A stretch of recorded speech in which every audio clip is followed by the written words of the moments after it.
Hello নমস্কার, অঙ্কিতানি cooking blog আপনাদের সবাইকে স্বাগতম। তো আজকে আমি রান্না করব কাঁকড়া দিয়ে ঢেঁড়স আলুর ঝোল আর শাক রান্না করব। তো এইখানে আমি ঢেঁড়সগুলো ছোট ছোট করে কেটে নিয়েছি, একটি আলু এইভাবে কেটে নিয়েছি।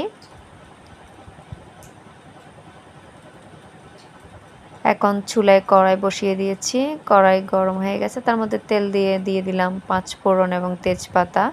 সামান্য পরিমাণ লবণ দিয়ে আমি কাঁকড়াগুলো একটু কষিয়ে নেব।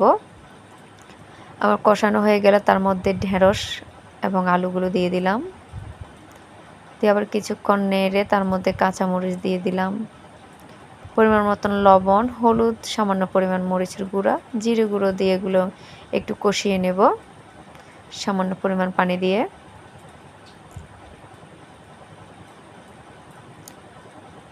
আমার কষানো হয়ে গেছে, এখন এর মধ্যে পরিমাণ মতন পানি দিয়ে দিব।